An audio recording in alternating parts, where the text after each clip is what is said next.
Federal Executive Council moves to ensure proper remittances of revenue from mining sites nationwide. Food security, plus appraisal of the 2025 World Engineering Day. Agriculture in Nigeria isn't just about farming. It's about keeping millions fed and livelihoods secure. But farmers can't do it alone. They need guidance, support, and access to better resources.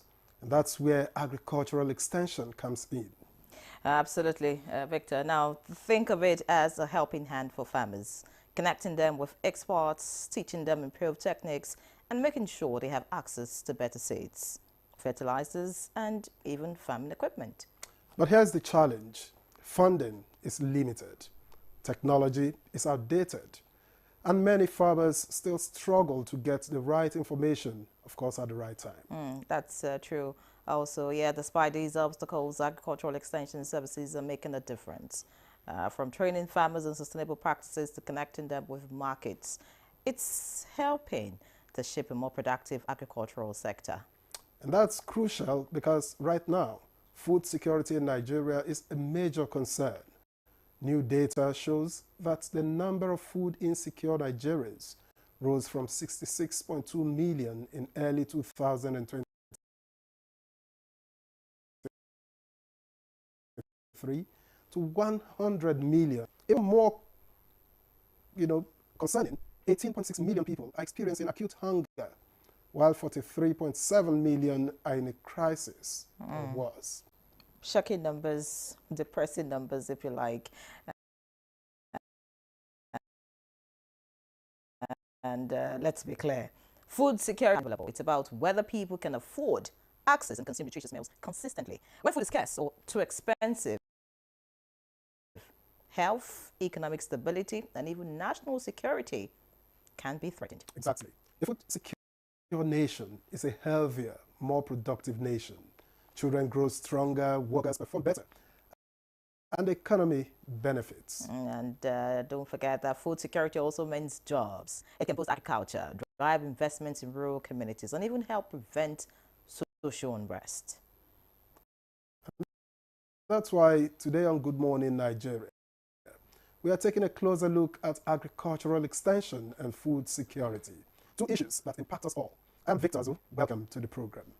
And I'm Yanrei John. This is Good Morning Nigeria. Don't forget, food security is more than a development goal. It's a necessity for national stability. We're live right here at our headquarters. It's the network service of the NTA.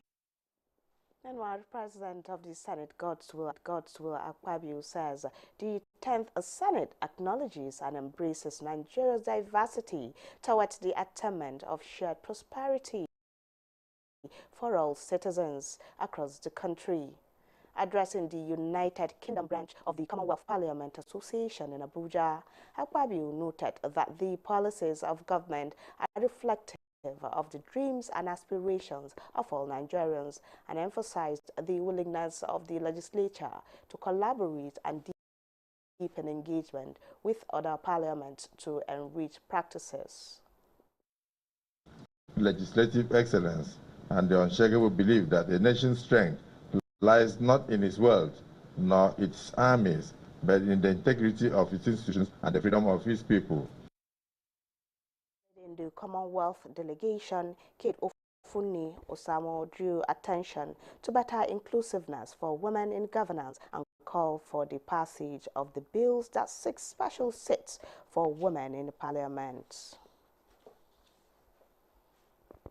And in Lagos politics, after 49 days of holding forth as Speaker, Lagos State House of Assembly Mojisola Miranda has resigned her position, paving the way for the return of Mudashiru Obasa as substantive Speaker. Musa Toliat report that the event was part of the intervention of the APC party stalwarts in the leadership crisis at the Legislative House in Lagos. I will not communicate or reveal any matter which shall be brought under my consideration or shall come to my knowledge in the discharge of my official duties to any person except as may be required for the due discharge of my duty. Meanwhile, the Ministry of Works is implementing the mobilization politics measure to arrest the spate of abandoned projects in the country. Minister of Works David Umahi was at the Section 1 of the Kaduna-Kano Highway to assess the stage of works by the contractor without payment of the 30% mobilization. The Procurement Act says that a client on signing contract may pay mobilization of 30%. May pay, not shall pay or must pay. So no one in the Ministry of Works will be paying mobilization without first being on site for a minimum of 30 days doing active work like this. President Bola Tinubu urges Muslims to pray for leaders at the various levels during the Ramadan fast and even beyond. Represented by Vice President Kashim Shettima at Said House Mosque at the opening tafsir for the month of Ramadan, urged Nigerians to go beyond fasting and embrace the values of peace, kindness, and justice. And the responsibility of nation building lies in our collective hands. We must strengthen the bonds that unite us and reject the forces that seek to divide us. Above all, let us lift our voices in prayer for our leader, President Bola Ahmed Tinubu. And those are the news highlights. Good Morning Nigeria continues with Nyenri and Victor after this timeout.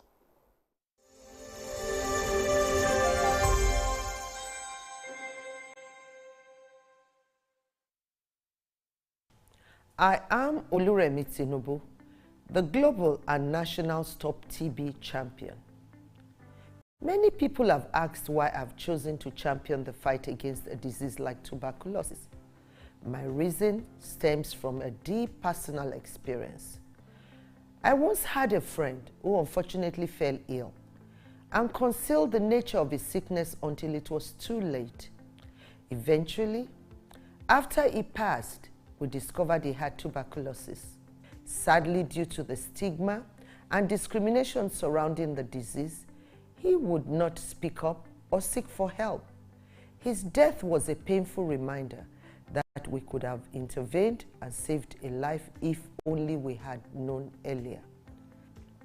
Tuberculosis is an airborne disease that primarily affects the lungs, but can also impact other parts of the body. Being airborne means anyone, regardless of their social economic status, can contract it. In Nigeria, 1 person dies of TB-related illness every 7 minutes, amounting to 206 deaths every day. Globally, 1 person succumbs to TB every 25 seconds, which is a staggering 3,456 lives lost daily. These deaths are entirely preventable because TB is curable if detected and treated early. If you or someone you know has been coughing for 2 weeks or more, coughing up blood, experiencing night sweats, or losing weight drastically, it might be TB. Please visit the nearest government hospital or primary health care center for proper diagnosis and treatment. TB treatment is free in all government and some private health facilities. Let us also remember not to stigmatize or discriminate against TB patients or those who have been treated for TB. Individuals who have been cured of TB cannot infect others. I call on all stakeholders, especially the private sector, to join us in the fight to end TB in Nigeria. Together, we can make a difference. Remember, TB anywhere is TB everywhere. End TB by 2030. Yes, we can.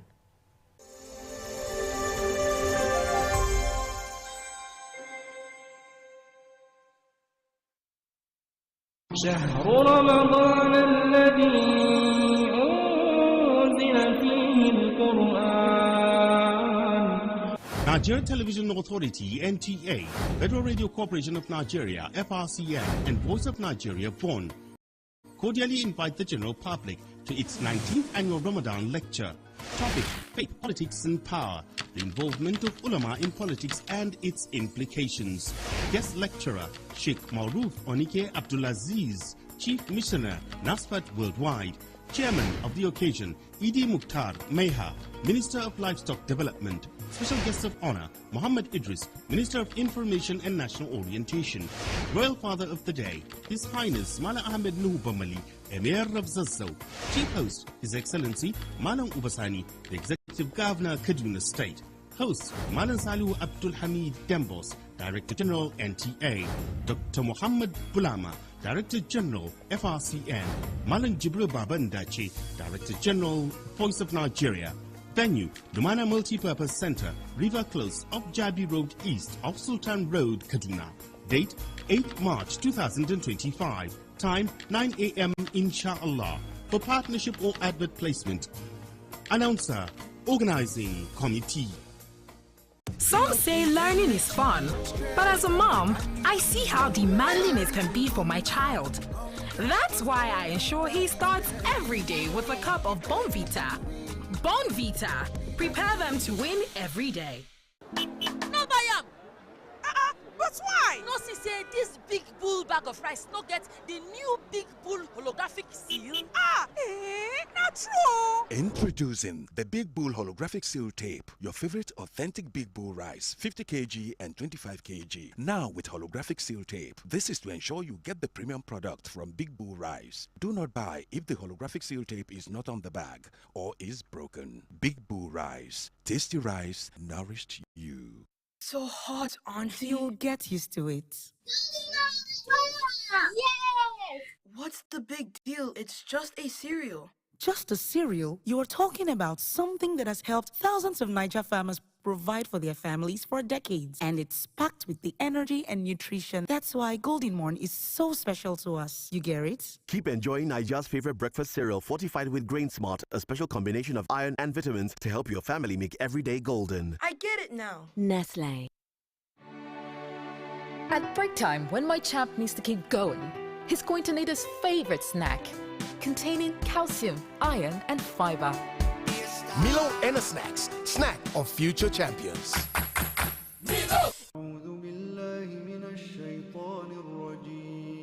The NTA2 Lagos Network Center Muslim community most respectfully invite you to the 12th annual Malam Yusuf Jibo Ramadan Lecture. Venue, NTA2 Lagos Network Center premises, Ahmadu Bello Way, Victoria Island, Lagos. Date, 2nd Saturday in the month of Ramadan, March 8th, 2025. Time, 10 a.m. prompt. Chief host, Salihu Abdul Hamid Dembos. Principal host, Nick Onyishi. Spiritual father of the day, Sheikh Suleiman Abunola, Chief Imam of Lagos. Chairman of the day, Alhaji Abdul Latif Femi Okunu. Guest lecturer, Professor Abdul Kabir Olawale Paramole. Chief missionary, Jejewiyat Muslim Association of Nigeria and Overseas. Topic, Muslims and the economic realities of Nigeria. Guest lecturer 2, Alhaji Salmon Abiodun Sani. Chief Imam Akimboro Central Mosque, Olon Shogo, Mushin, Lagos. Topic, Islamic parenting, antidotes to social challenges in Nigeria. We look forward to receiving your usual considerable response to grace the occasion. For inquiries, call. Hey Nigeria, ready to breathe cleaner air and save money? Let's talk about gas. Drive with CNG, the smart, cost-effective choice. Fill up for less and travel further. Save money, save the planet. Switch to LPG for cooking. It's cleaner, healthier, and better for environment. Say goodbye to smoke and eye problems. Do you know Nigeria is a gas nation ranked 9th globally with over 209 trillion cubic feet of gas reserve? Gas isn't just for cooking and driving. It powers industries too. Cleaner, cheaper, and more efficient. And the best part, conversion centers are popping up everywhere. It's never been easier to switch to gas. Join the cleaner energy revolution. Choose LPG for cooking and CNG for your vehicles. Clean energy for brighter future. This message is brought to you by the Office of the Honorable Minister of State for Petroleum Resources, Gas, supported by the Nigeria Midstream and Downstream Petroleum Regulatory Authority and DPRA. All right, thanks for being there. And up next on Good Morning Nigeria is Newspaper Review.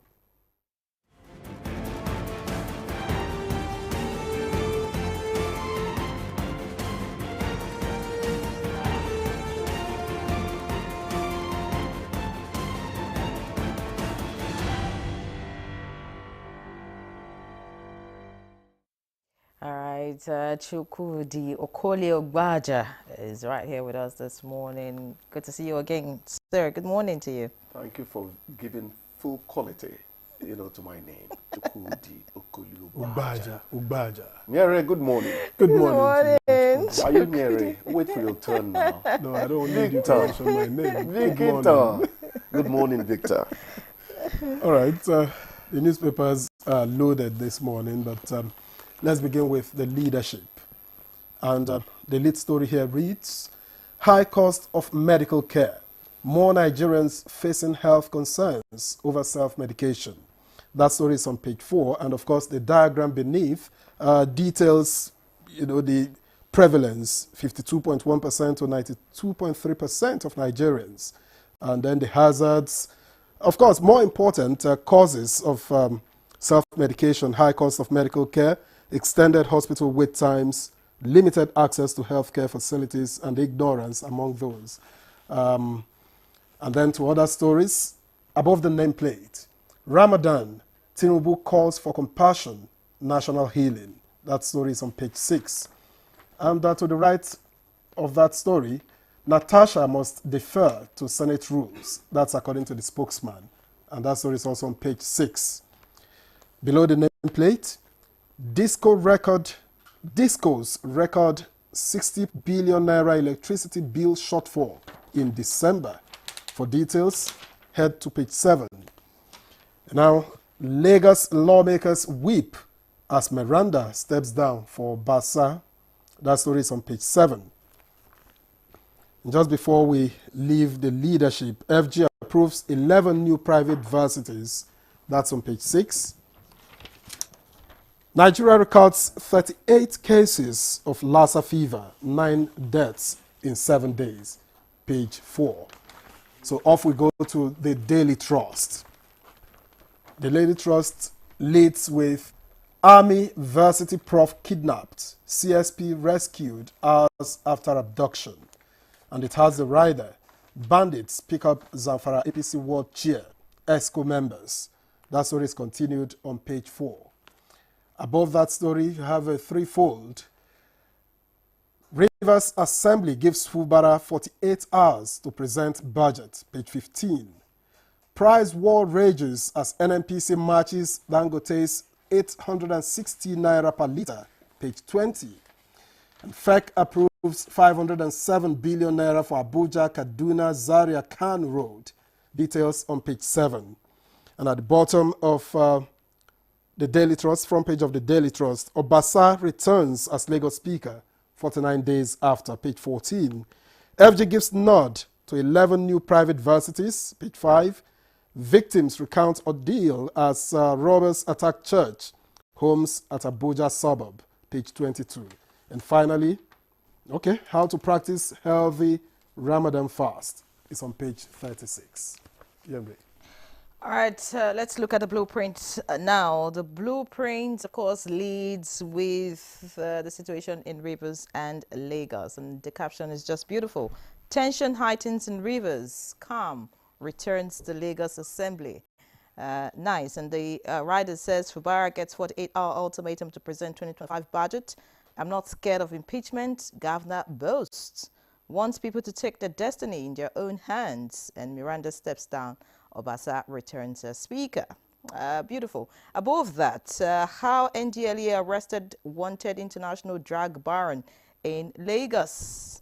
That's according to Mara, and that's on page 6. Above the masthead, Reps OK 250 billion naira 2025 budget for Southeast Development Commission. And of course, looking below the picture story right here, we have Boko Haram abducts Bu Army varsity professor.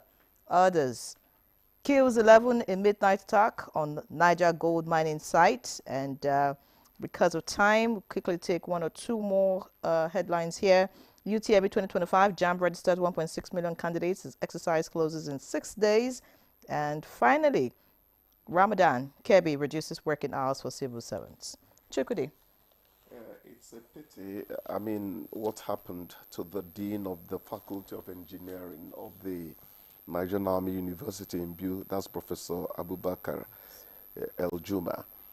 It shows you that the war against banditry, kidnapping, and the rest of it, you know, needs to still sharpen its armament.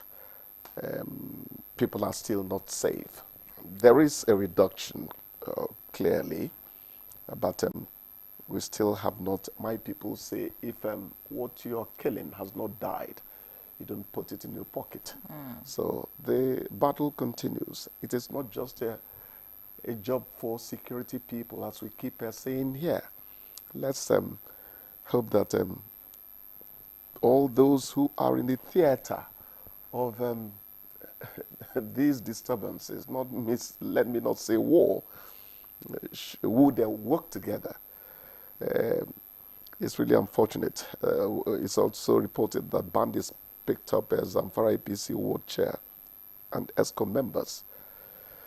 What is happening in Lagos? Well, the Supreme Court has made what's happening in Rivers a bit clear, and Fubara's tone has changed, as it should. The most commendable thing is that the Supreme Court has been obeyed. Very important. We were afraid that where we were headed would leave us between the rock and the hard place. That was going to be dangerous because people were going to maybe bring impunity onto the theater. But the obedience to court rule has, the court order has, you know, doused all that. In the case of Obasa in Lagos, it's quite interesting. They gave me the impression, the reports I read, that virtually all the lawmakers didn't want him. Virtually, please. I didn't say completely. So what is giving him, you know, sustenance? What is retaining him there? It tells you that a lot of things are happening in the background that actually drown up the things you see being demonstrated there. You know, Nigerian politics is still Nigerian politics. Well, the most important thing is that there is peace. Oh, there is peace. And I look forward to peace in Rivers. If they have mended, you know, whatever was the cause of the disagreement, who is looking for disturbances? Who is looking for disquiet or disagreement? It doesn't help governance. Then I mentioned Rivers, which you are talking about again. The most important thing is that democracy has been given a chance to, you know, prosecute itself, so to speak. I would have wanted us to look at, you know, self-medication, but my director is telling me that we have to let you go. Yeah, that was actually in the papers yesterday, you know, talking about people. Yes, we mentioned it yesterday. The point is that the high cost of some essential drugs is actually making people go the way of person not to look himself if they die. It is fraught with dangers. Delays. Let us do what we can to bring out the cost of drugs. Okay. Well, I think we should end the conversation, but I want to end it with this quote. Interesting. If you want something said, ask a man. If you want something done, ask a woman. Yeah, so nothing can be more false. So Chukwudi, thank you very much for your time on Good Morning Nigeria. We'll see you again tomorrow. The conversation begins when we return from this break. Please don't go away. Hey, it don't they happen no. People them well living condition no good and they qualify to collect support from the federal government of Nigeria. Don't they collect 25,000 naira 3 times? That one na 75,000 naira for each household oh. Make it for help them whole body. Make it for qualify, your household must be registered with your national identity number NOIN in the National Social Register for poor people them. My name is Joy Odagi. One man just called me one day at my house, so I shocked. I say, my man say na 419. How they go call me? Say I register. I say I register. He say make I call my mark. Say make I call collect my with NIN. Make I call collect my ATM card. Call collect money. Now me I go. We see I go with my husband. He say na 419. I reach there. He say he real. They pay me my 75,000 naira. I use the money put for my business. Eat for inside. Teach one person how to make soap. To get the card, you need NIN. This message now the Federal Ministry of Information and National Orientation, Federal Ministry of Humanitarian Affairs and Poverty Reduction, joint body with the National Social Investment Programs Agency, National Social Safety Net Coordinating Office, and National Cash Transfer Office. The Nigeria Coat of Arms is the official seal that represents the authority of the Federal Republic of Nigeria, hung on the wall behind the seat of the principal officer of the government, supported by the portrait of the serving president of the Federal Republic of Nigeria. It has 7 features. The black shield stands for Good Earth of Nigeria. The silver wavy band stands for the confluence of rivers Niger and Benue. The 2 white horses stand for dignity. The yellow flora is a common wildflower throughout Nigeria. The red eagle stands for strength. The wreath is in our national colors of green, white, green. The motto, unity and faith, peace and progress, is written on a beautiful yellow ribbon, and it's a maxim for all Nigerians. Be a real Nigerian. The counsel of our fathers. My advice to these young people is please do not take us back to those harrowing days. You probably do not know what it is. Nigerian youths, let's build our nation together.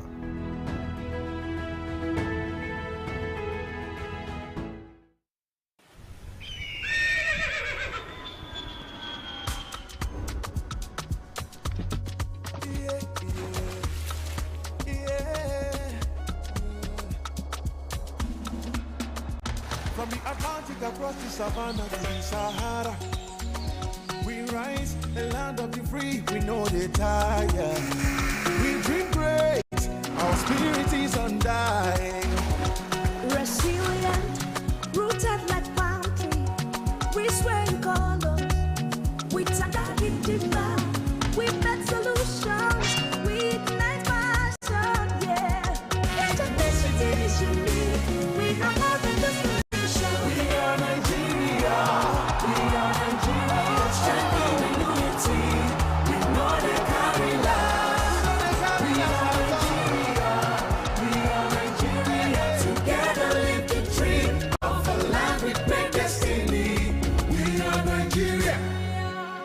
I am the real Nigerian. Brought to you by the National Orientation Agency, NOA.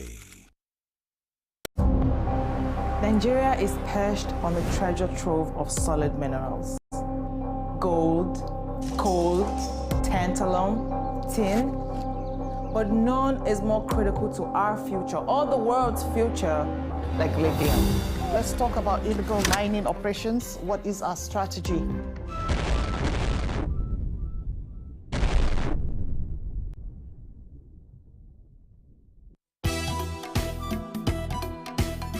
Welcome to Silver Oasis. Silver Oasis, a TV series dedicated to aging and older persons in Nigeria. Be part of this series and discover the transformative programs crafted to give a new lease of life to our senior citizens, courtesy of the National Senior Citizen Center. The National Senior Citizen Center is the oasis for the senior citizens. For thought-provoking discussions on aging, geriatric social care, and issues that matter most to our senior citizens. Silver Oasis. Silver Oasis. Silver Oasis.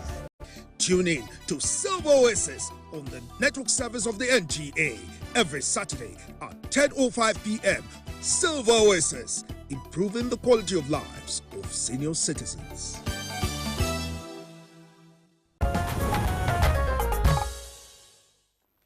All right, welcome back. It's still Good Morning Nigeria, live on the network service of the NTA. Just before we bring in our panel of guests this morning, let's take a look at the background report put together by Ibrahim Bello Gunda. Agricultural extension services play a vital role in Nigeria's effort to achieve food security expected to act as a critical link between research, farmers and policymakers. In Nigeria over the years, however, the traditional extension service system is failing to serve that purpose. To achieve food security through robust extension services, the federal government introduced the National Electronic Extension Platform, a cutting-edge digital agricultural extension service that aimed to improve productivity and provide real-time agricultural solutions to farmers. The platform will effectively integrate the National Agricultural Research and Extension System and other key institutions to improve extension reach and reduce security risk associated with in-person visits, as it's expected to reach at least 5 million farmers in its first year. Past agriculture extension efforts were often hindered by inadequate funding and weak research extension linkages and has been overstretched. 36 years ago, the ratio of extension services was 1 agent to 600 farmers. However, today, 1 agent is expected to serve over 25,000 farmers, making traditional service delivery unsustainable. Hence, the new digital platform designed to serve as a centralized digital hub, integrating agricultural research institutions, universities, financial agencies, and extension agents. With NIP, Nigeria is shifting from outdated methods to a fully digitalized extension service that will bridge this gap efficiently. With the platform accessible in English, Pidgin, Yoruba, Hausa, and Igbo, ensuring that even farmers with limited formal education can benefit. Farmers will be able to ask questions and receive real-time answers, while extension agents will have a database of agricultural knowledge at their fingertips to ensure agricultural growth, food security, and economic development. How does the future of agriculture extension and food security look in Nigeria? What is the prospect? These and more will form part of the questions guests on Good Morning Nigeria will find answers to on the program. All right, many thanks, Ibrahim Bello Gunda, for that background report. And joining us for the conversation on agricultural extension and food security is Professor Garba Hamidu Sharbutu, the Executive Secretary, Agricultural Research Council of Nigeria. A pleasure to welcome you on Good Morning Nigeria. Thank you very much, sir, and good morning, Nigerians. All right, and also joining us from our Ibadan studio is Professor Mohammed Kuta Yahya, a professor of agricultural and rural development at the University of Ibadan, who is also Secretary, Presidential Committee on Implementation of Livestock Reforms. A pleasure to welcome you to Good Morning Nigeria. Good morning, and thank you for joining us. I'm pleased to be here with you. Thank you. All right. Also joining us for the conversation about in our Kaduna studio is Professor Ike Emmanuel, the immediate past Executive Director of NEROS, Ahmadu Bello University, Zaria. Good to have you, Prof. For having me, I'm grateful. Let's begin from here in the studio. Professor Sharbutu, perhaps it will be fair to say we have an idea of the state of agricultural extension in Nigeria as we speak. Well, thank you very much, and good morning, Nigerians. As far as agricultural extension is concerned in this country, it has created a lot of worries in the minds of both the government as well as the farmers. This is because we have always underestimated the extent to which extension agriculture can go in driving food security. And so a lot of experimentation, I call it experimentation because it's more of a trial and error. We bring in this program, and then at the end of it, we find out that the program does not work. So today, I can tell you everybody in the agricultural sector is disturbed, the government is disturbed, and so there is now an attempt by the Federal Ministry of Agriculture to bring in virtually everybody on board as much as possible that will be able to take research findings and innovations from the various agricultural research institutes to the doorstep of the farmer. Because that is where the link is. Of course, the Nigerian agricultural system and the research system in particular have been able to come up with a lot of innovations, but these innovations trickled only into the hands of the farmers. And then, of course, the farmers are also yielding seriously calling for an exposition of what they need to do in order to make sure that they produce. And where the link is really telling on us is the fact that commercial farmers always go out to the farm and lose because a good extension procedure has not been put in place. Okay. But today, I can tell you that we are well armed, and you can see that even the office of the First Lady now is beginning to say we have a renewed hope, home garden or home garden grown initiative. But if you say we are well armed, yes, how effective has it been in terms of bridging the gap between research and the farmers? Well, we were at the level of trying to estimate the number of farmers or the number of extension workers per farmer.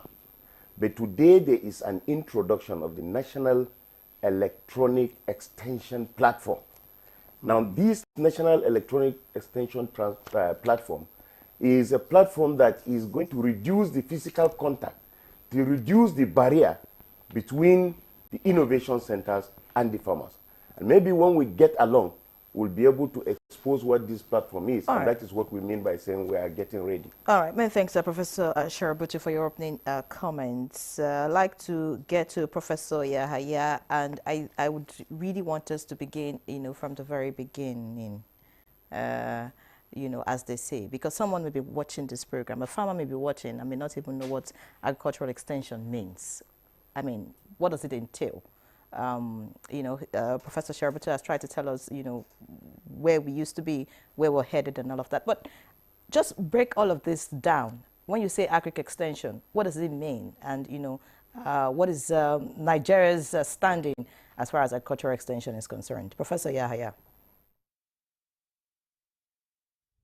Thank you very much, and glad to have this opportunity and to commend NTA for taking the front seat in terms of giving extension prominence in terms of conversation on how to address food security.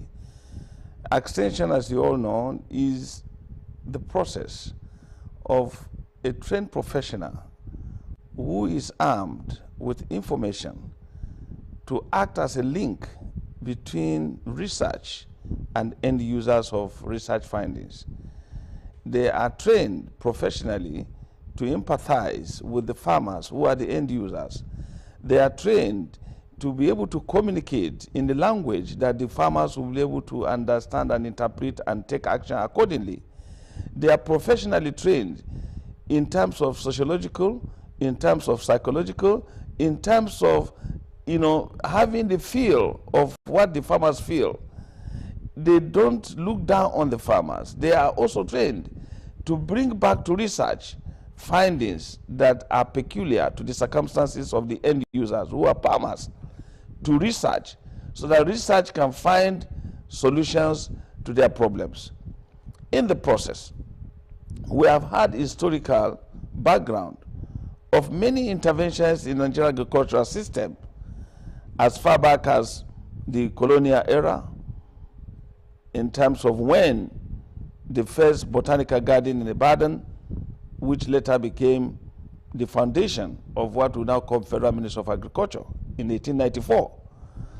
They were armed with activities that engender research and also transfer technology to end users and farmers. So extension is as old as Nigeria. But over the years, it was amplified by the World Bank.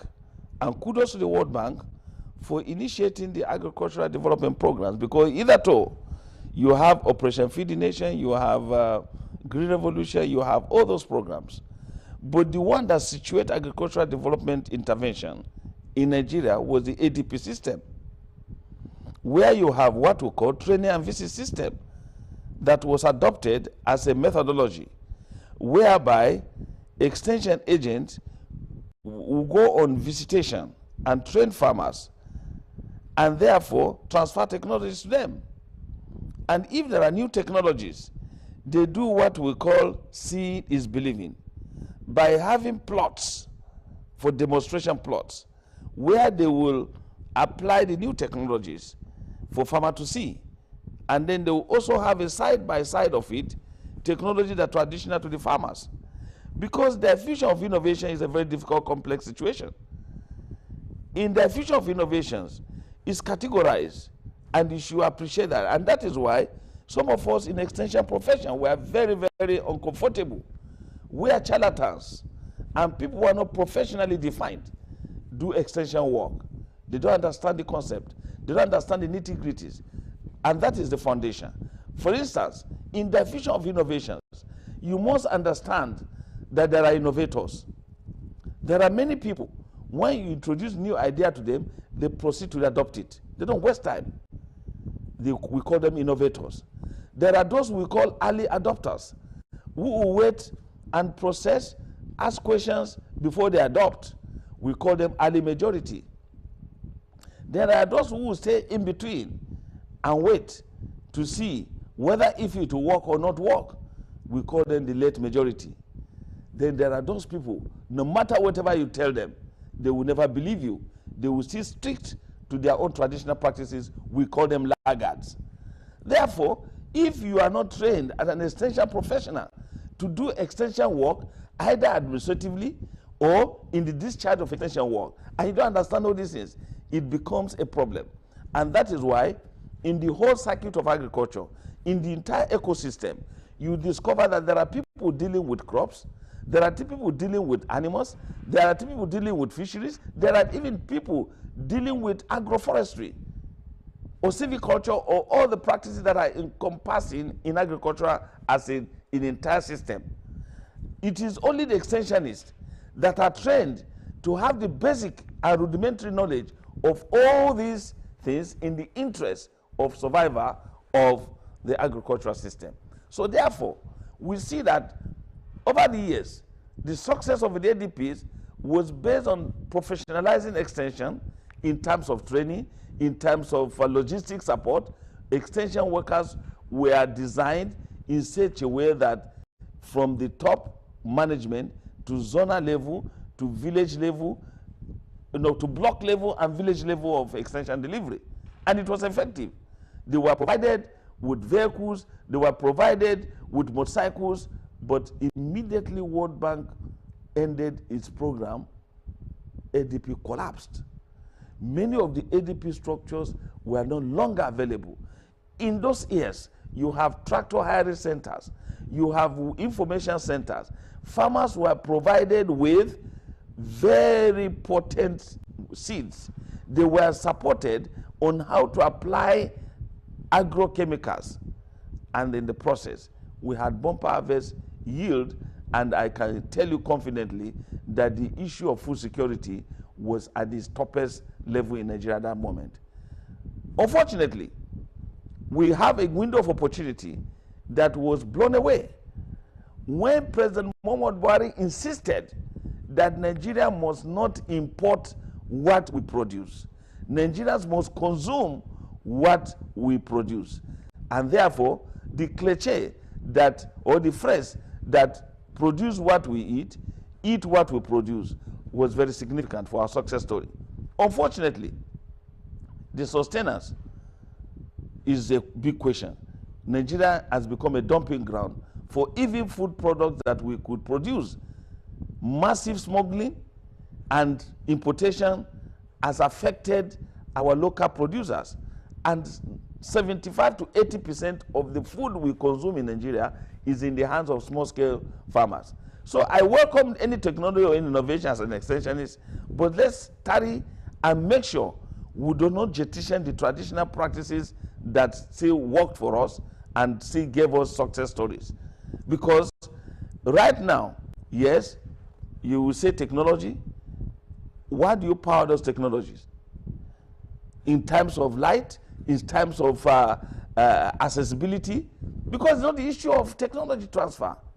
I mean, technology adoption, but how can it be adaptable to the 75 to 80% of small-scale farmers who are yearning for fertilizer, who are looking for agrochemicals and are no longer available? We know that some of the policies, we're a country, And that is why sometimes I like to give example of the former governor of Niger State. He is expanding the frontiers in terms of mechanization for agriculture, in terms of, giving farmers the support, giving outgrowers so that they can participate in every agricultural enterprise that is going on, including young school leavers. So I believe the future of extension lies in bringing professionals to rekindle the hope that we need extension. It's not about the policy.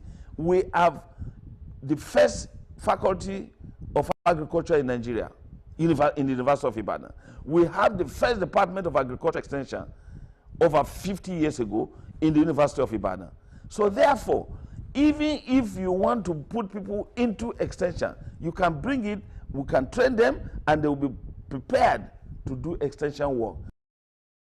But not that you go and recruit people who don't have the basic knowledge, who don't have the empathy, who don't have the clear understanding of what it takes to do extension work, to say they're extension professionals. It's unacceptable. And the scope has now widened because President Bola Ahmed Tinubu has added additional value to the Nigerian agricultural system with the expansion of frontiers in the livestock sector. The livestock sector in Nigeria was a sleeping giant. But by the time some of us, myself and Professor Atari Jega, who are the members of the Presidential Livestock Committee, joined Mr. President to Brazil at June 20, we had the opportunity of visiting JBS farm and other successful stories in Sao Paulo. And we were blown away because we could see the fact that in animal agriculture, a firm was making $79 billion of export of meat to other countries in the world, including the United States of America, including China, Japan, and they cannot meet up. But the good news is that Mr. President has invited them to Nigeria. I'm privileged to be part of those who witnessed the visit of the technical team in December, and the chief executives and the investor that came just last month. So it is a privilege to note that Mr. President has really engineered a new process. With those people bringing $2.5 billion to inject in the livestock sector, is going to be the game changer. All right, Professor Kuta, thank you very much. Thank you very much for your intervention. We will get into all of those by the time we return to you. Let me quickly get to Professor Emmanuel. Prof, I was going to say, Professor Kuta has raised a lot of issues, but I was going to say a lot of our farmers in rural communities still rely on the, old methods of agriculture. I was going to ask how, agricultural extension can get them to adopt modern agricultural techniques at this point. But then, with the issues raised by Professor Kuta, I wonder what exactly are the issues with agricultural extension and how can they be resolved? Thank you very much for that very fine question. The issues of agricultural extension, let me say this, is you cannot transit from crude farming to commercial agriculture to scientific agriculture without extension. It is not possible. So because extension is the game changer, this I need to say. The next thing I want to let you know is that for any nation, except the agri sector is fixed, whatever thing we are fixing remain unfixed. Because agriculture, matters of agriculture are matters of life. A nation is what the citizens eat. And a hungry citizen of any nation cannot develop any nation. So going back to the question I asked, how do you get the farmers to adopt the technologies that are available? Let me say this. Technologies are products of research. And so the role of extension is to be sure that the findings from the research institute are developed into a knowledge product that the farmers can understand, the farmers can practice, the farmer can use, and can teach. And so that's the role of extension. It's just like the national grid. If you are familiar with the value chain, power that is generated at the national grid is not useful to anybody. and until it passes through transmission. The word transmission is that it is goes through transformers until it's brought back to a point where the end user can now plug his phone, can plug his. That is how it works. So the findings from our research institutes are not useful to the farmers until it passes through extension, where it is repackaged, it is rebranded to the form even the grammar can understand and use. Having said this, now for a technology to be adopted by the farmers, it must be appropriate. It must be relevant. It must be useful. The farmer should be able to know that product, that technology is better than what he used to know. And I want to say this, that a good product sells itself. A good market sells itself. And so we were lucky to have about 18 agricultural research institutes in the country. We have been accused of technologies being on shelf. So how do you move this product from the shelf to the farmer? And that is the place of extension. I'm happy what Professor Cook told about is that extension has been neglected immediately the World Bank funding ended in the 90s, the mid-90s. And the agriculture is on concurrent list. Extension actually is done at the state because the extension structure is in the state, the ADPs, like Prof just said. And so the state must wake up and pay attention to extension because you cannot transform agriculture without extension. That's the truth of the matter.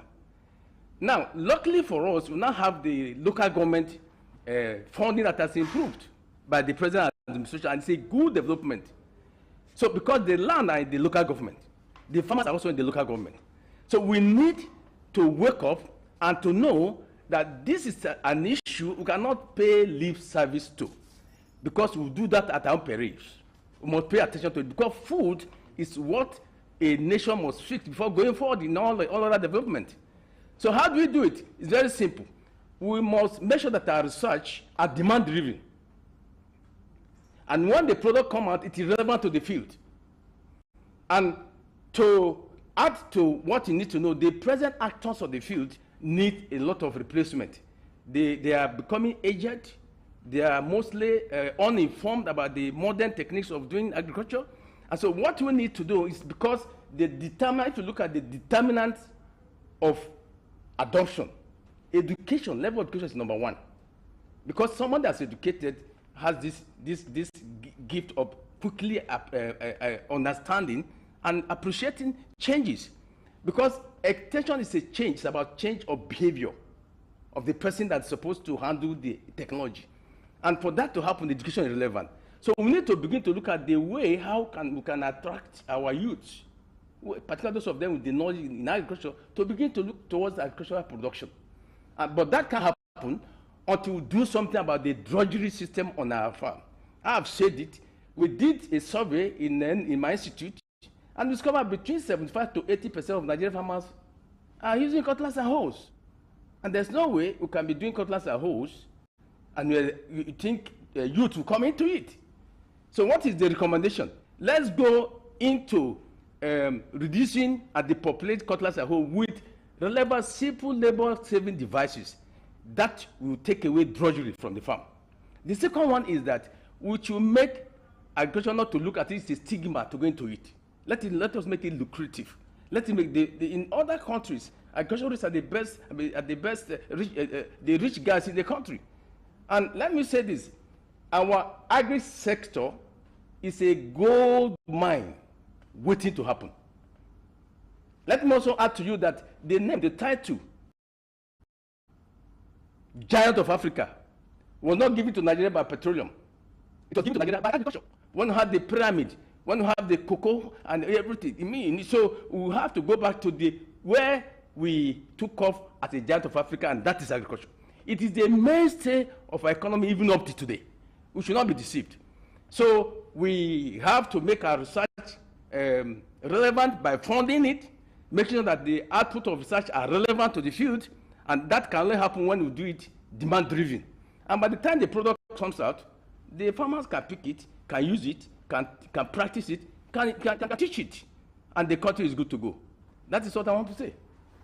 Thank you. Professor Ikani Emmanuel, for your thoughts there. We'll get back to you in our Kaduna studio to hear some of your opinions about the issues of as agricultural extension is concerned. But let's get back here in the studio. Professor Sharabutu, you listened to two professors joining us from Kaduna and Ibadan. And, it's clear that, like they have said, without agricultural extension, we cannot have a viable agricultural sector in the country. But they also say that research is, the focus for agricultural extension, for it to actually have impact, in the agricultural sector. Now, my question is, research itself, I mean, let's look at other sectors. If you look at health, for example, if you look at science and technology, what is failing is research. How can we really get it right in terms of this research? Is it just about saying, oh, we need agricultural extension services? Getting it right in terms of research, such that we get what is we're not importing. I mean, we're not importing things out from outside the country. We are developing homegrown solutions to our problems in this country. Do you think that we have the capacity? Well, thank you very much. If I understand, the discussion very well. We are talking about an item that has components. For you to take innovation from the research institute to the farmer, it involves a lot of processes, because innovation in itself is one package. Then the information to be taken from that center to the farmer is another package. And what do I mean by package of information? Is because it is not about the innovation alone. It also has to do with other vital ingredients and factors that will make sure that this farming works. If you do not understand the weather system, if you don't understand the soil system, if you don't even understand the community you are taking this innovation to, extension fails. There is no amount of innovation you are going to take to the farmers or you can produce without this component that you'll be able to have food sufficiency or the farmers going. Like, for example, if the person is not interested, you have to get him interested. Because these are all principles of agricultural extension. He has to be interested. The age must be right. His learning experience must be there. And then his ability to adopt based on that knowledge is also important. So I cannot, for example, develop a tomato variety and just take it from one point and give it to the farmer for him to be able to develop. No, it won't work, because he needs all these ingredients put together to say, who is the person I'm taking this technology to? Is he interested really? What is the weather reading like? So for us in agricultural research in this country, I think we are ever ready, and a lot of innovations have been brought in. Now let me tell you, for the purpose of information, for example, where Professor Ikani just left, that is the National Agricultural Extension and Research and Liaison Services. Every year they have vital information about the rainy season and the dry season, to put it mildly. Now, these are the information that are needed. One, to develop a policy, because you can't run away. There must be a policy of government to say this. All these issues of ADP, training and visit, all are packaged into the policy of the government. So, based on the information that they have brought, including prices, marketing system, these are all information that are needed to boost production. But for our agricultural research system, there is no agricultural research institute here that does not boost or proud itself of bringing in innovations. So where's the problem? Why are we still struggling with food sufficiency? If you say the research institutes are functioning optimally. Yes. Now, you see, like I said, if you go to, for example, National Cereals Research Institute, you find out that they have over 75 varieties of rice. And they did this research in order to address the various parts of this country, weather condition, disease condition, and of course, the rainy season, the flood system. If you go to Naihot in Ibadan, there are various varieties of tomato that they have produced. Now, where the problem lies, as is being emphasized, is our ability to harness information about that crop and hand it over to the farmer for the farmer to be able to utilize them. Is it the problem of the government or the problem of the farmers? No, it's multifaceted. Extension is not just about government. Extension is about the individual. I've told you, even the individual.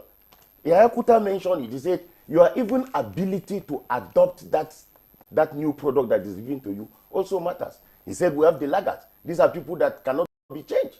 You have the early majority. You have the late majority. You have the innovators. These are all categories. So it is not just about government. While government is doing its own thing, there is a need also for the farmer to also get ready and get interested in what is happening.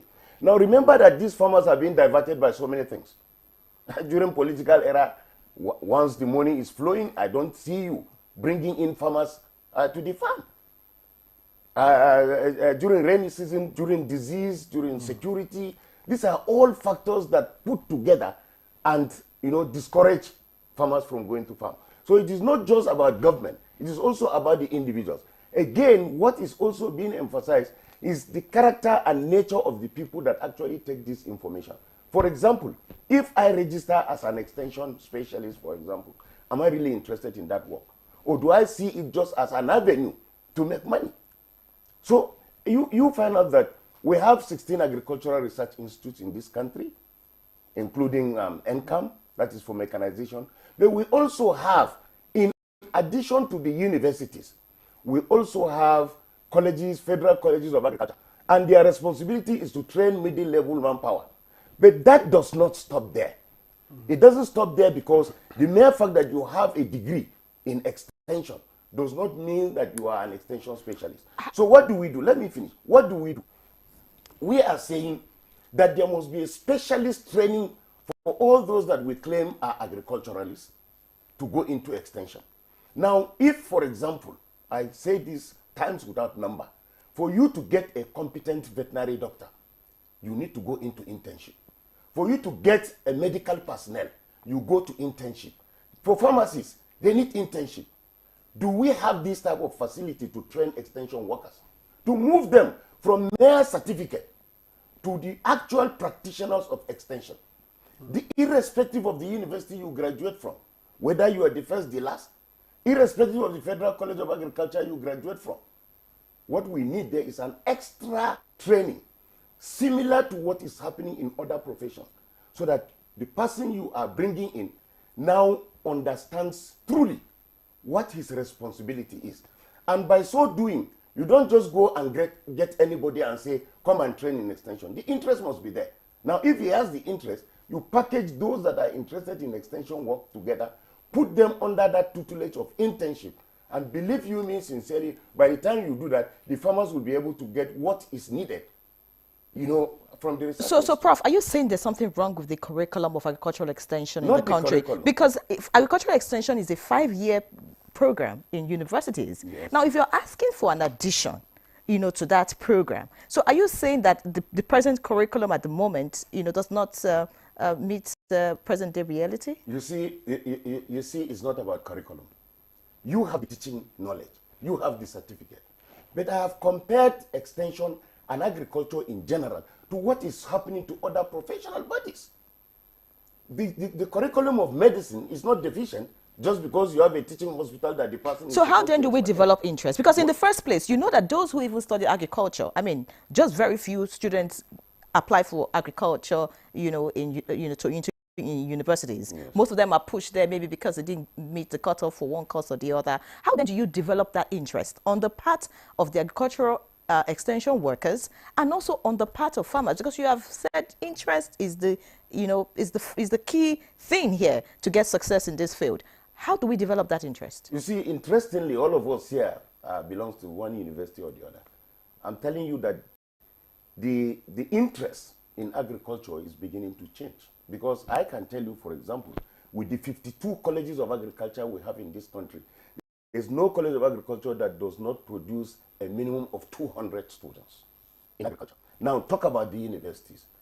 They are no more running, looking for students the way you see. So there are people, but you need to bring up interest. And the interest here is this. Have we ever thought of a policy where we said, okay, let our graduates be encouraged? Instead of, for example, the Anko Borrowers program, throwing money to political supporters. Have we ever thought about a policy that will say each university should be able to present the best social number of students, and we use this ANCO borrowers' money in order to encourage them to go into agriculture? Have we done that? If we do that, I can tell you, quite possibly, you will find some people that are ready to take that up. And that is exactly what other states are doing. Like the Niger State here, cited example. I know in Ekiti State, for example, I know that that was being done. But rather than just giving money to everybody, why don't we center on those that have read agriculture, graduates of agriculture? Because one, they have the rudimentary knowledge. It will not take too much of agricultural extension to actually convince them or to actually tell them what is there. But the capital needs to be there. You cannot read agriculture and then come out and begin to drive kabu on the street and you say that you are going to encourage people. Now, if we have ANCO borrowers program, if we have a specialist program, farmer money, or farmer this, these are the people we should concentrate on and try to give them all those encouragement for them to be able to go into agriculture. All right, Professor Shaributu, thank you very much. Well, you're advocating, in other words, a bridge between the academia and then, you know, to be able to make the most of extension. Let me take that short trip to Ibadan, where I need to engage with Professor Kutta Yahaya. Prof, I don't know how much you agree with Professor Shaributu, but I'm beginning to wonder at what point does research, Professor Shaributu's office and the former office of Professor Emmanuel, what is the meeting point, and why do you think there is a need for an additional internship, for instance? That's how he's put it, internship, to make the most of agricultural extension. Thank you very much, and I'm happy that Professor Shaributu is a product of the University of Ibadan, and I'm disappointed that he doesn't even understand that even in the Faculty of Agriculture, no, I'm not talking about vet medicine, he's a veterinarian. Many people, even in the Faculty of Agriculture, do not understand the word extension. I'm telling you in confidence. So I'm not going to blame him, because the kind, as you said, as my sister said, you cannot go through a 5-year program, including a practical year, including a social laboratory. I don't know of other universities, but I know of the University of Ibadan, we have a social laboratory where our students interact in the rural setting of Ulebo and other farm sites, relating with farmers and practicing what extension is before they graduate. And I can tell you confidently, the entrepreneurial spirit in agriculture has done a lot. Most of our students before graduating, they are into one trade or the other, that even if you give some of them white-collar job today, they won't take it. Many of our students, I have bought chicken for Salah on the university farm from my students, who will go and nurture animals and sell and make money. There are many of them into fisheries production, and they are doing excellently well. So therefore, if you want to talk about extension, let professionals talk. You cannot question the rudiment and the fundamental training that the extensions have received in Nigeria. We are all product of extension, and we are proud to go to anywhere and stand, and many of our students are doing that. If you tell me, Professor Shaributu, that the EACN, the Agricultural Research Council of Nigeria, that was fashioned after Brasilia Embrapa, did not live up to expectation because of bureaucratization, I will understand. We interacted with Embrapa in Brazil, and Embrapa today is the driver of agricultural revolution in Brazil, based on research, based on addressing issues, and they are practical. But a situation whereby you have agricultural extension research liaison services, you have ARCN that is being bureaucratized, and you and I know the challenges of bureaucracy. You and I know that you cannot say it loud because you are a threat, or your position is under threat. But if we allow independence for people to do their job professionally is not going to be the same. You want to tell me that the funding available to research institutes is adequate? I can give you a very good example. When I addressed the COS 39 as a lead speaker at the National Institute of Policy and Strategic Studies, which was on agriculture and allied industries development in Nigeria. One of the research findings I did was that VOM that was sitting along very close neighbor, national. Many thanks, Professor Yahaya. Because of time, really, we need to, move quickly and get to Kaduna, where Professor Ikani Emmanuel, is sitting and waiting to respond to some of the comments that have been made already. Professor Emmanuel, I'm sure you want to respond to some of the comments, already made by Professor Sharabutu right here, and of course, if you like, the clap back by Professor Yahaya. I want to hear your thoughts about it. And then Professor Yahaya says that, the Faculty of Agricultural or rather, Faculty of Agriculture, with Department in Agricultural Extension, is doing the needful. I mean, we have students who are graduating who have the capacity to, of course, do well in this sector. Then why then are we still suffering with food insecurity? Is it about just graduating, rearing beds and, feeding 10, 20 people? I mean, is that the way forward? We're looking at a situation where there's sufficiency in the country and we can export as much as possible and, of course, improve our foreign exchange earnings. Speak to us, Professor Ikani. Thank you for that question again. Last year I was in Lagos. A lady came and asked me, he said, Professor Ikani, you are a professor of agriculture. Why is Nigeria hungry? And that's the same question we're asking. Why is there food insecurity?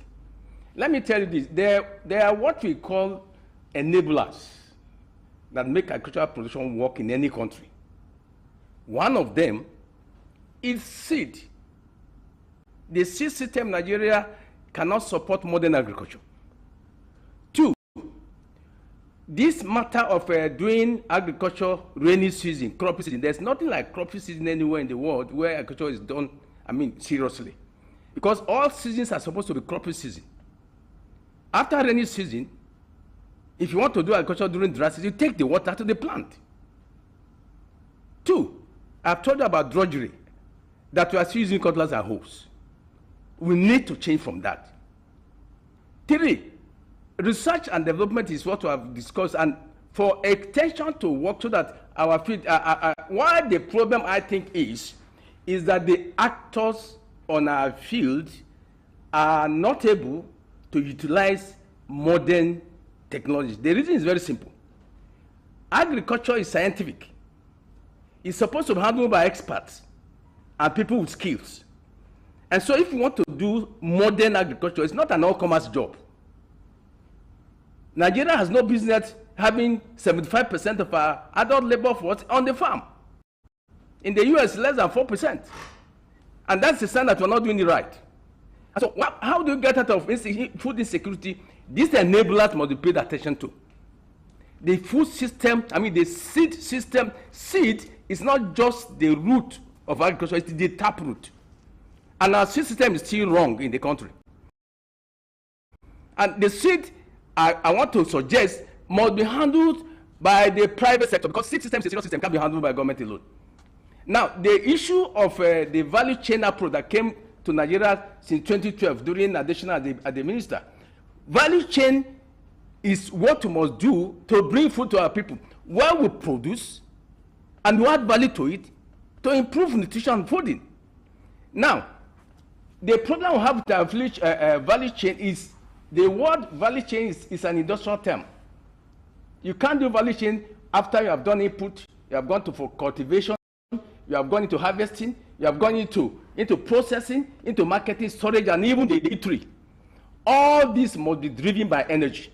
And I'm happy that the federal government in the now has unbundled the mystery about our power. That's why we're talking about mini grid now. Private sector can come in, state can go, without depending all on one on power, So if you can get our power sector right. And that will help us to reduce post-harvest losses because we're going to process it.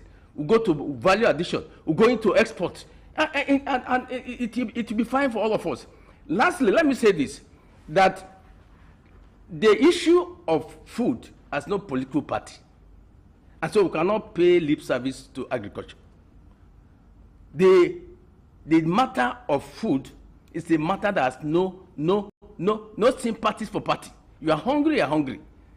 So I want to suggest that now that the local government have now been opened up to direct funding and they have money, we should insist that this money should be used rightly. Agriculture in Nigeria is not as badly funded as you think. It is because the appropriated money is not trickling down to where the things are supposed to happen. That is my view about it. So, and I'm happy the presidency has an office now that is tracking where people can be monitored, following the money. What are the milestones? The money given to you, where is it? So we need to follow the money that's allocated to agriculture. Does it go to the field, to the actors, or it disappears? So we need to handle that. And having said that, we must prioritize. We must give priority to sections of the country. If you come to Kaduna State, where I am based, this is the home of maize. It should become a maize belt. All that is needed Nigerian about maize should be happening in Kaduna State. If you want to do it, go to the southeast. And so we cannot be doing all things, everything goes. And I want to say that we must pay attention, like Professor Shaributu said. You can't do agriculture without capital. And so we must have access to credit. Our agric bank, Bank of Agric, is just their name. The farmers have, I know their interest is not less than 25%. I was in Egypt, the interest is single digit. So our farmers will have access. So like he said, Anchor Boras was money given to political affiliates that did not impact anything in the country. So we must rate our youth because they have the knowledge, they have the skills, they have the expertise into the field. And if you leave our culture in the hands of the old hands, and people have to do it, will be very difficult to go forward. Thanks, Professor Ikani. I had an interaction with you sometime, and you said we do not have a Ministry of Agriculture. What we have is a Ministry of Farming. But you have also complained about the actors on the field. You're talking about the youths. You're talking about changing the actors on the field. How do we change the actors on the field? Because, how are we going to change those who are there right now and bring in people who you say should be scientific, in knowledge, should have scientific knowledge, to be able to deal with the business of agriculture? Make agriculture, let it be an entrepreneurship thing. Let it be a business thing. Let it not be producing to eat. And that concept was given to us 2012. The concept of value chain, the concept of agriculture as a business. If you run it as a business, there's no way you can do cutlass and hoes. It means you have to bring in machineries. Not just because you want machinery, you go to Australia, you go to Europe and bring everything that are not useful on our land. Let's go income. You just mentioned income to you in Ilorin. They have so many labor-saving devices on their shelf. Let's begin to. Innoson is producing truck for the military. Is producing truck for road safety. Why can't our ministry link income to private sectors to scale up what they have as protocol on their shelf, and we begin to bring power so that we remove cutlass and hoes? Then why can't we now register more serious companies to go into the seed system? Why can't we go into dry season farming when we have so many rivers? In Egypt, it's only River Nile, and they are doing great things. They're even doing an artificial river now. So why can't Nigeria go? And let me tell you, the issues we have, the question you ask about why are we hungry.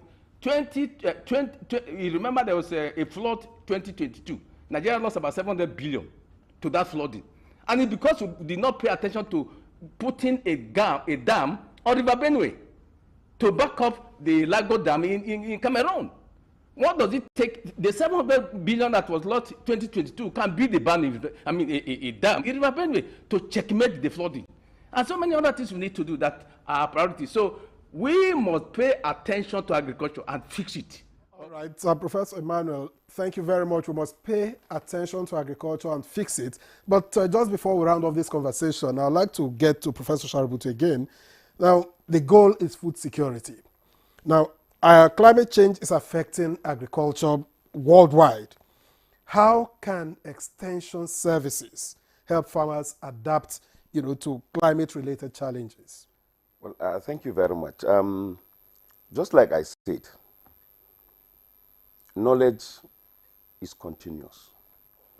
You don't just receive a certificate and it ends there. As a journalist, you go to School of Journalism to improve your skills. Not in all cases. Yeah, but you go to School of Journalism to improve your skills. You go to universities to improve your skills. It's the same thing with agriculture. You see, the colleges of agriculture were actually incubated for the purpose of skill acquisition, vocational skill acquisition. If you go to MBTE now, that is what they are beginning to encourage, because once you do not have the skills in your hands, there's practically nothing you can do. And this knowledge continues to improve. And new methods keep on coming. And if you do not upgrade your own knowledge, there is no information you're going to pass out there. Good enough you have the first degree, good enough you have a master's, good enough you have a PhD. But there are things that come in between one knowledge or one certificate or the other. And that is why you need to improve on these skills. Now, the picture that is being painted, at the level of the Federal Ministry of Agriculture is not what you used to obtain. We really need to come, and that is what brought about the National Electronic Extension Program, in order to have all the programs embedded in that place, so that people will begin to access information. You access information about inputs, even on your handset, on the social media. So there is a lot of effort that is being put in place. The cooperative system is being modernized for people to actually come together, establish farms together. The effort that the Federal Ministry of Agriculture is putting as far as cooperative is concerned now is there. And that is all about information. Climate change, yes. Climate smart agriculture, yes. These are all information that must be made available to the farmers. And the only way you can make this information available to the farmers is when there is a policy that addresses that. And that's the more reason why we started from the Agricultural Transformation Agenda. From there we came to the APP and then the NATIP. These are all procedures that the Federal Ministry of Agriculture is putting in place in order to have this. Now, one of the deliverables of the Federal Ministry of Agriculture is the issue of collaboration with the state government, with the federal government. How I hope that we look at Mr. President's agenda number 4 that has to do with agricultural technology and innovation development. It has to do with adoption of agriculture. These are the real issues that are being put in place, so that there is a reflection on the various agricultural research institutes that whatever we are going out to develop now, we are going to develop them based on the needs and the demand. And like I said, those that give us this information are from National Agricultural Extension and Research and License Services. Every 6 months, after 6 months, they get together, assemble all this information and make them available. All right, many thanks, Professor Garba Hamidou Sheributu. Because of time, we have to leave the conversation at this point. But I mean, it's clear that this conversation needs to continue, and of course, the needful must be done. I would love to hear the final thoughts from Professor Yahya, but I'm being told that we do not have time. So many thanks, Professor Garba Hamidou Sheributu, the Executive Secretary, Agricultural Research Council of Nigeria. It was a pleasure to have you, and of course, looking forward to more engagement with you. Professor Mohammed Kuta Yahya, Professor of Agriculture and Rural Development, University of Ibadan, and Secretary, Presidential Committee on Implementation of Livestock Reforms. Many thanks, Prof, for joining us, and of course, we look forward to having you some other time. Professor Ikani Ike Emmanuel, the immediate past Executive Director of NELS, Ahmadu Bello University, Zaria. Many thanks, Prof. Of course, good to see you again, and we appreciate your insights on the program. All right, so we round up the conversation with the professors on agricultural extension. We'll take a break. When we come back, we'll talk about engineering. Stay with us.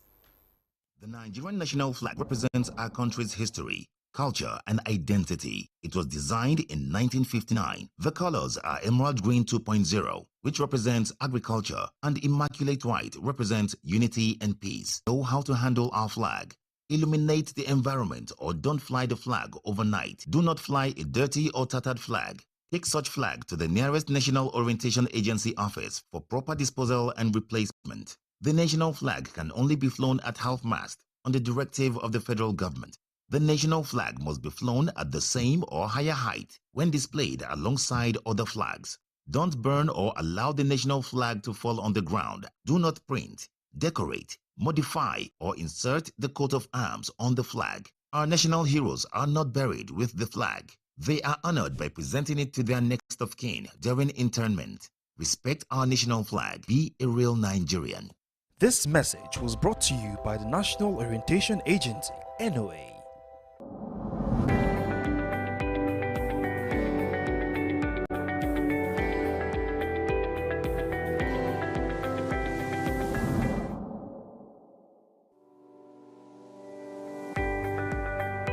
The business environment, to be honest with you, has been extremely hard on most Nigerian women's businesses, and of course harsh for a number of reasons.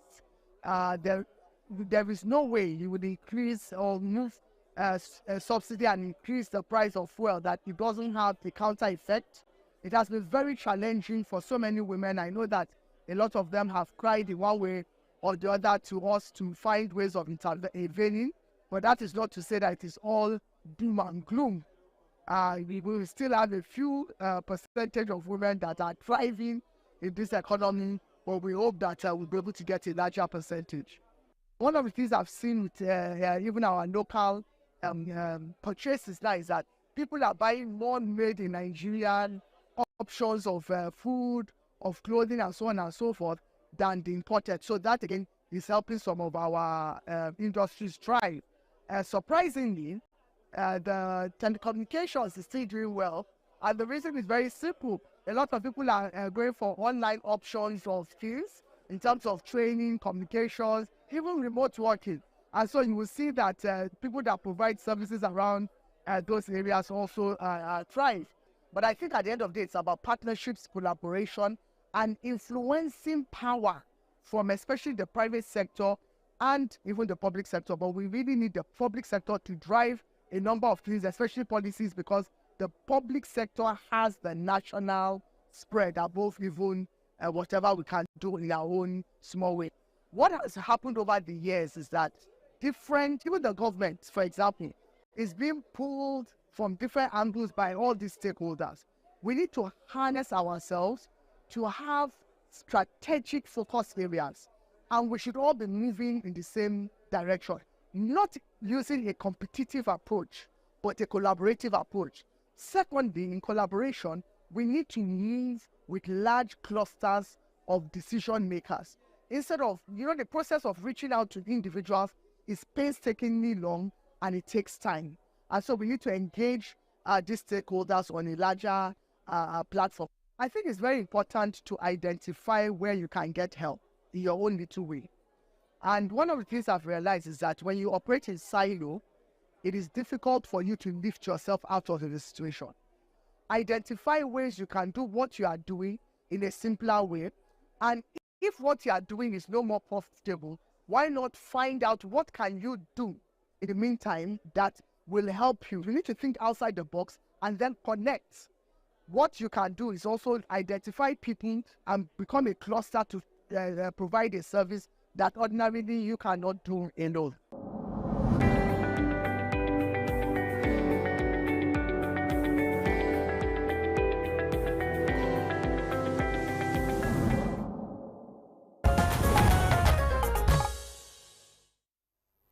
Thank you very much for rejoining us. World Engineering Day 2025 comes with a powerful theme: shaping our sustainable future through engineering. Well, it's a reminder that engineering isn't just about building bridges and skyscrapers. It's also about solving global challenges and helping us achieve the United Nations 17 Sustainable Development Goals. Exactly, Victor. Now, this year's celebration focuses on unleashing the power of engineers to advance the Sustainable Development Goals, from clean energy to climate action, infrastructure to innovation. engineers are at the heart of it all, turning ideas into reality and driving solutions for a better future. All right, and joining us for this conversation that is on 2025 World Engineering Day is Engineer Ali Alimasiya Rabiu, Deputy President of the Nigeria Society of Engineers and immediate past President of Koren. Good to have you in the studio. Thank you very much. Good morning, Nigerians. All right, and also seated with us right here in the studio is Engineer Valerie Agberagba, the former Vice President of Nigeria Society of Engineers, also the former Vice President, World Federation of Engineering Organizations. Many thanks for joining us, ma'am. Thank you very much. I'm glad to be here. Okay, let's begin, and I'd like to start with Engineer Lee. Now, the theme for World Engineering Day 2025 is shaping a sustainable future through engineering. How does engineering contribute to achieving sustainable goals, for instance? Well, thank you very much. Let me start by saying how the World Engineering Day evolved. In 2019, the UNESCO approved that we should celebrate the World Engineering Day. And March 4th of every year was chosen for this celebration. And the whole idea is to recognize and celebrate what engineering and engineers do for a more sustainable world. Now, coming to your question on how engineering can inspire, is that what you sorry, can I get the question again? Well, I asked how engineering contributes to achieving sustainable okay, thank you very much. There are 17 of the United Nations Sustainable Development Goals, and every one of them has to do with engineering. Are you talking about water supply? Is it about agriculture and climate change mitigation? Are you talking about gender disparities? All these have to do with engineering. And in Nigeria, for instance, we have engineers in Nigeria have done well, to contribute towards, achieving some of these goals. When you look at provision of infrastructure, engineers play a very important role in this country towards the provision of sustainable infrastructure. Then, of course, we also play a very important role in providing energy solutions, clean energy, and so on and so forth. Then, of course, when you come to gender disparity, the Nigerian engineers have played a very important role, recently to ensure that the gender-based stereotypes are stopped. Very recently, we elected a lady president after over 66 years of existence. So all these are part of the contributions that we have made, in achieving the SDGs. All right, thank you for your response, Engineer Rabiu. But it is clear that the engineers in Nigeria are not, delivering optimally, because we have challenges in every sector, whether it's power. We just finished talking about agriculture. Engineers play a key role in that. Whether it's water that you have talked about. We're lagging behind in so many ways, as far as engineering is concerned. Can you tell us some of the challenges, that there is in this profession? Yeah, thank you very much. I will only ask to differ from that statement that engineers are lagging behind in providing solutions, because I think we've done the best we could in being at the forefront of infrastructural development. One thing you must know is that you might have the know-how, but giving you the will and the opportunity to show what you have is also a very major issue.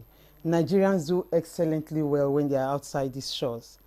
And most of them were trained in Nigeria. I was trained in Nigeria. And given an opportunity, I know I've been able to put in my best in the job I'm doing. And the same thing goes for all engineers. Yes, we do have challenges to be able to bring our best to the fore. And one of the major challenges is government giving us the will and opportunity to showcase that which we know. Local content in every sphere of engineering must come to play. we thank the government of Nigeria for executive orders that have come out to position engineers to have opportunities to be able to participate in some of the jobs being given out. But a lot still needs to be done. Our jobs must be given to the Nigerian engineer. We must prove that yes, we can do it. Let's make our mistakes. Egypt did it. Let's make our mistakes. Let's build our nation. Nobody can build Nigeria better than the Nigerians. So allow the Nigerian engineer to be at their best. Give them opportunities, challenge them, and they will do that. Also financing, reaching available finances to be able to have big companies that can meet up with some of these big jobs that impact on observations that you can say, oh, Nigerian engineers are doing it.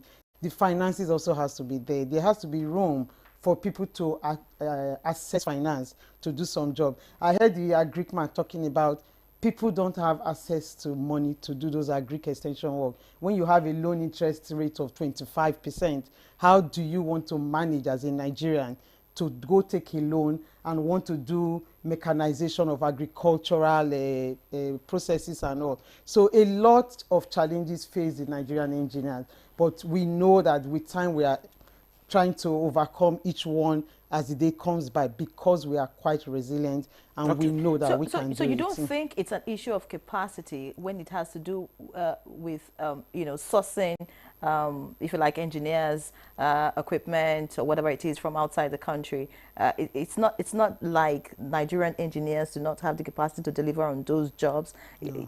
Or you think it's just a mindset kind of thing? No, it is not a case of capacity, I can tell you. Nigerian engineers are well trained. Yes, we might say we have issues with the educational system, but a lot is in place. Just like my DP said, the Nigerian Society of Engineers is very interested in capacity building. So it's something we do. Professional development is a continuous thing. So every engineer needs to go through that. Coren is also ensuring that Nigerians are built in their capacity to be able to give optimally in whatever they are doing. So for me, it is not a case of capacity. It is a case of opportunities to prove that, yes, we can. All right. Thank you very much, Engineer Agberagbe. Let me get back you know, to Engineer Rabiu. Now that we are here, of course, engineers are seen as solution providers. And I'd like, you know, to hear from you what engineering challenges or what challenges you think face Nigeria today that require urgent engineering intervention. If you like, I can chip in climate change if engineers can provide solution here. Well, engineers have done well to, you know, provide solutions that can mitigate some of these problems, like the climate change you talked about. Only last year we had a conference that had to do with agriculture and climate change, and in collaboration with the Federal Ministry of Agriculture, and we made recommendations after the conference to the government on what they can do, you know, to mitigate the issues of climate change. And there are many others that we do, like she said, strengthen capacities of our members. And one of the ways to do that is to do continuous training that we do. Outside training, are there remarkable breakthroughs by Nigerian engineers? Oh, there are many. If you go to the LNG, for instance, the liquefied natural gas in Boni, from train 1 to train 7, all these are done by engineers. They have constructed these trains 100% indigenous, through 100% indigenous capacities. Sure. And so many more. But unfortunately, I'm glad that in your introductory remarks, you said engineering was not about just about building bridges and houses. But in Nigeria, we always think that engineering is just about building roads, bridges, and houses. That's not the case. We are doing a lot of engineering in so many sectors. In the oil and gas, like I said, in the LNG, even in the power sector where she works, almost all the power stations that we have in the country today, about 7 or 8 of them, were built by Nigerian engineers. I know that the power station in Geregu in Kogi State was built by one of my brothers, was project manager on that project, and many of them. And they delivered. You know, fantastic. Valerie, Engineer Valerie Agberagbe, you know, why a lot of people would want to question the capacity of engineers in Nigeria. He says, oh, well, yeah, we have agreed that it's not about building roads, houses and all that. But we can see that when it comes to those basic infrastructure, I mean, we still have a lot of gaps. I mean, we still hear of building collapses on a daily basis. We still have roads that are constructed and in 6 months they are bad. I mean, so, and then you ask yourself, you know, what exactly is going on, you know, in the engineering sector? Why do we still have these problems? I knew we'll get to building collapse because no discussion goes on without building collapse. But I can assure you that most of the building collapses that we've had in Nigeria, they were not because of engineering capacity failure. When he was president of Koren, there was a major disaster in Lagos, and they set up a committee to investigate with the Lagos state government and all. And it wasn't an engineering capacity failure. It was a failure of materials and poor utilization of engineers, adequately qualified engineers. I think one of the professions that is most abused in Nigeria is engineering, because it's a field that people think there is a lot to gain from it. So you see people supervising big engineering infrastructure when they are not qualified. When I say qualified, they are not current registered engineers. One thing I'll tell you, qualification of engineers is not that you graduated from a university. It is that you have been certified by current to practice engineering in Nigeria. So one of the things, all the collapses, the few engineers that were found culpable were punished by current. And they were not culpable because they did not have the capacity. It was because they didn't allow themselves to be used, or their names to be used when they were not involved. And their licenses were seized. So we don't take lightly when we have engineering incapacity in any place. When you talk about Koren, I'd like to be corrected. Does it go beyond to become Koren certified, for instance? Does it go beyond sitting at a conference, for instance, paying the fees and getting at the point of becoming certified? It has nothing to do with sitting at a conference. Your conference has nothing to do with it. It is 4 years of privileged training. And that 4 years, you must have a record you are keeping of what you're learning.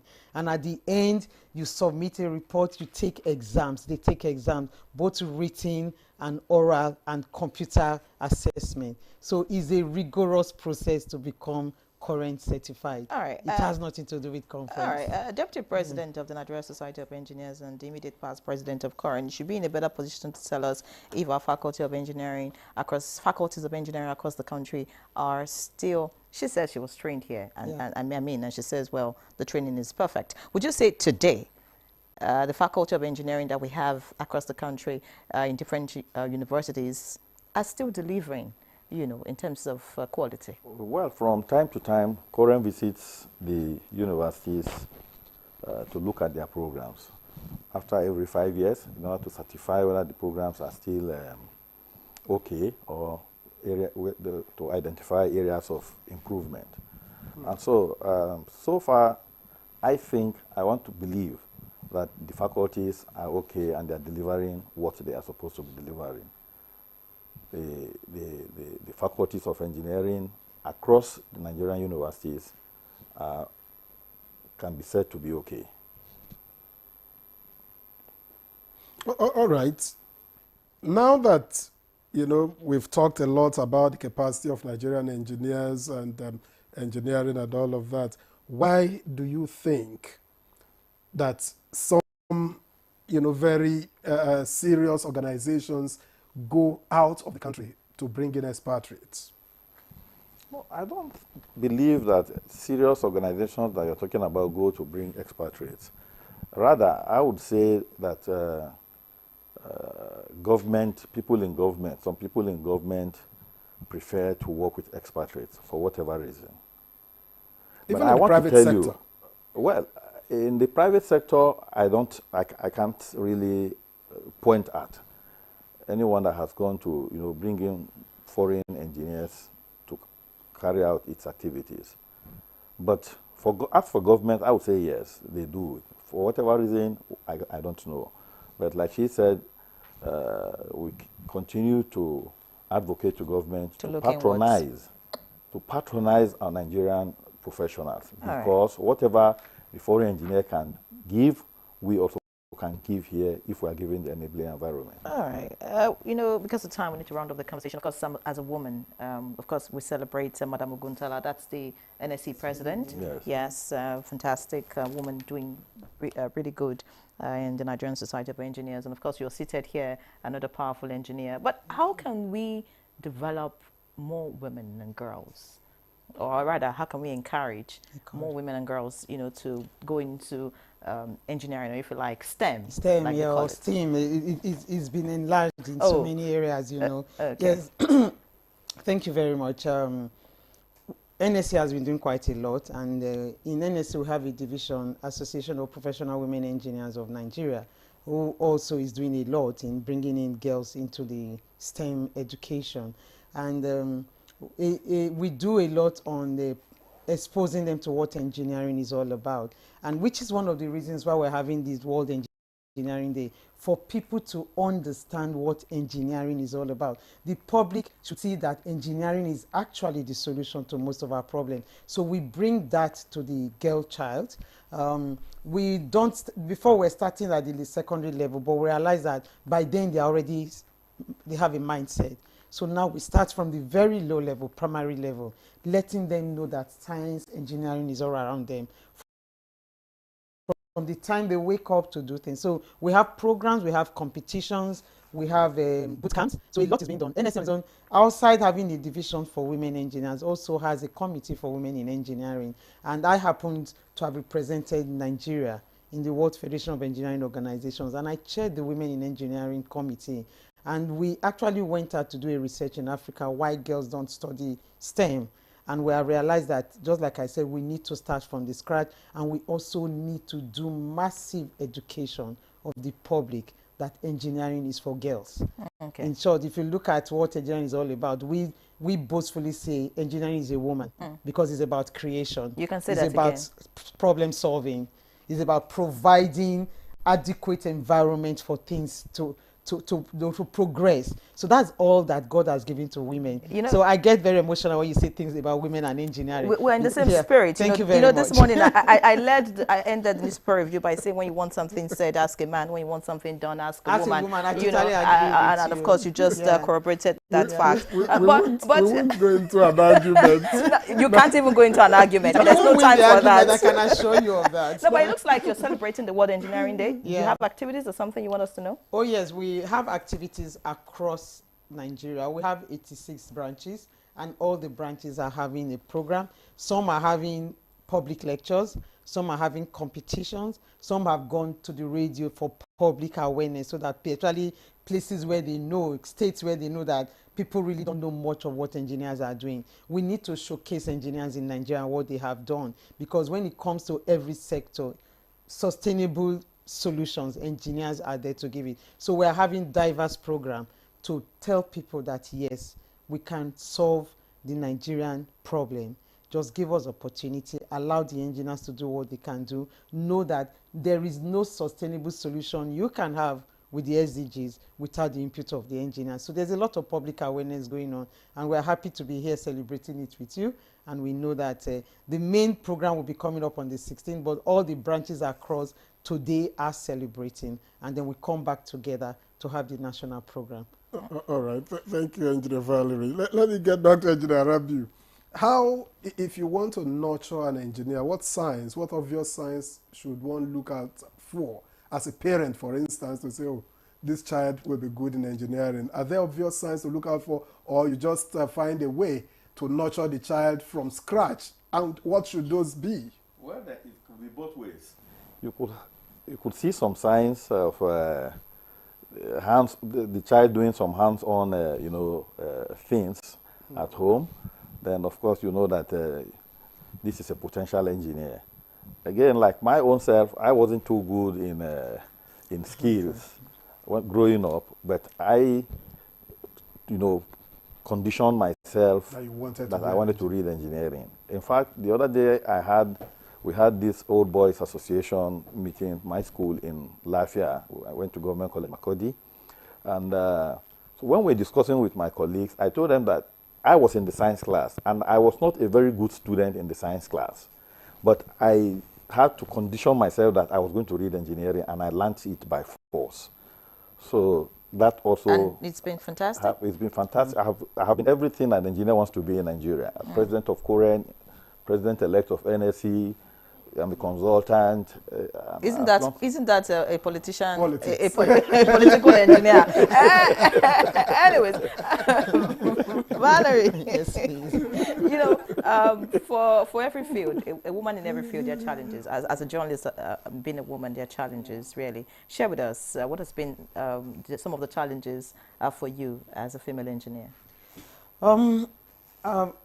Fortunately, I didn't have too many because I had engineers that understood, and then I'm an advocate for women in engineering, so I couldn't be pressed down where I worked. But the fact is that sometimes there are jobs that you really know you can excel, and they look at the feminine side of you and say, no, you can't do this. I mean, when I was trained in school, we all went to the same laboratory, did the same exam. Nobody saw me as a woman. Now to do the work, you think, oh, she's too feminine, or you're too this. We don't want you to mess up your hand and blah, blah. So that was an issue. People not giving you the jobs that you would love to do and excel and prove yourself. And sometimes you realize that, yes, I want to do this. I really want to get there. But at point in time, all they are looking for is that you are a woman, so you don't get that opportunity to move higher. It's a challenge. People get, okay, I'll give you an example. People get to be project managers as we're growing up, you know, to supervise big infrastructure. But sometimes because you're a woman, they think, oh, your husband will call you when you are there, so you will not be able to do it. Or you're pregnant. Or you're pregnant. You know, that was also an issue. The time of family, your family time was seen as a weakness for engineering, and those were just so very, very wrong. It was in my later stage I started having great opportunities as an engineer, and that because I am an advocate for women engineers. I'm actually a past president of Association of Professional Women Engineers of Nigeria, so I fight for myself. I'm not fighting in the sense of physical, but I tell you I can do it, give me that opportunity, and I prove myself. Okay. Laziness was not a thing for me. I won't let you go without asking this question, and it's good that you work in the energy sector. Yeah. Now, energy is a major issue, obviously, in Nigeria. So how can engineering solutions improve access to reliable and affordable electricity? Okay, thank you. Most of what we've had in Nigeria has been the gas-fired plants, and then we have a little bit of hydro. And right now, the major solution to our energy access is renewable. Building transmission infrastructure is a very massive and highly financially intensive, right? So now with the renewable energy coming in, and I'm looking also at climate change and how it affects, there is no better time to deploy renewable energy to places outside our grid. Energy access can only be by renewable energy right now, because so many of our communities are so far beyond the grid, and we don't want them to leave them in darkness. So I am a proponent of renewable energy to go down to those rural areas, let them have access to electricity. And you know also this will affect even the agriculture when you deploy renewable for irrigation and other things. So renewable energy for me is the way to go. Is the way to go. All right, 2025 World Engineering Day. Congratulations. Thank you we hope that you give us venue and time of the celebration. We want to eat cake too. Engineers don't eat cake? We do. I love cake. Oh, and okay. ice cream. And ice cream. Yeah. Fantastic. So add cake engineering to your portfolio. Oh yes, I love it. All right. Like I said, all the branches are celebrating now, and we'll be having the national one where you would see President Margaret Oguntala being around. I'm sure at that time we'll be cutting the huge World Engineering cake, and of course with a cup of ice cream for you. All right. You'll be invited. Thank you. All right. I'm going to remember that. Valerie Agbera-Agba, former Vice President of Nigeria Society of Engineers, former Vice President, World Federation of Engineering Organizations, and of course a powerful female engineer. Many thanks for joining us, and we do appreciate you. Of course, many thanks, Engineer Ali Masuya Rabiu, Deputy President of Nigeria Society of Engineers and immediate past President of Koren. Thank you so much, and congratulations. Thank you very much. All right. So that's our package on this edition of Good Morning Nigeria. We urge you to join us again tomorrow for another interesting episode. I'm Victor Azu. I'm Yanri. John hasn't changed. The station is NTA. Live it locked.